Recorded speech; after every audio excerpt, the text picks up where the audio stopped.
Hi there, Beck here from Plan Resources, here to give you some advice on your CV writing. Now, as you would know, your CV is the first point of contact between yourself and a future employer.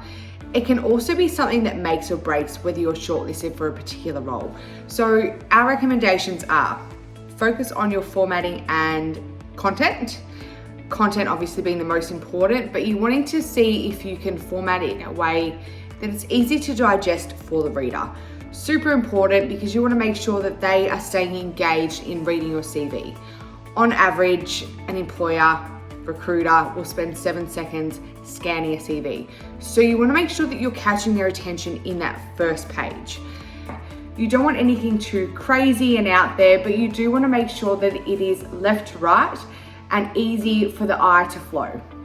The other thing I would like to recommend is keeping it short and simple. So use headings, subheadings, dot points. Don't be afraid to use dot points. Don't have too many big paragraphs because you're going to lose the attention of your reader and you're going to lose that engagement quickly and they're going to move on to the next CV. So please make sure that you are getting to the point and quite quickly. If you have a whole lot of project experience, make sure that that's in there. Make sure that you are highlighting that project experience, or in the other case of being a statutory planner, the experience that you've had on complex applications or anything that you may feel would catch their attention, because that's going to be the starting point of a conversation. So definitely make sure that that information is in there, because that content is what's going to get you shortlisted for that role. What we also recommend is having a short summary of yourself, whether it be 2 to 3 sentences of a career objective, career summary, or a summary about who you are.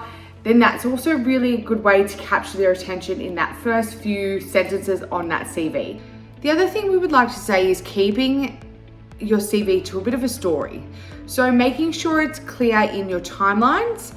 Everything should make sense and flow. If there are gaps in your CV, be prepared that you will be asked in an interview or be asked to explain why there was that little gap. So make sure that you do have an explanation for that, even when it's questioned. If it was that you took off some time for health, please be upfront with that. It's always a really important thing. Wording is a really important thing. So we want to make sure that you are communicating in a language that's very easy to understand. If you're using large words that are just thrown in there to make you look a little bit smarter, that's fine, but please know that if they're words that no one really uses on a regular basis, it might not always fit. So keep in mind your wording and your language on the CV. Our do's and don'ts. Do proofread. Always proofread your CV. Have a colleague, a friend, read over your CV, even your friendly recruiter, because we will help you to know whether you're on the right page or whether you're losing us on certain things. So definitely get someone to proofread.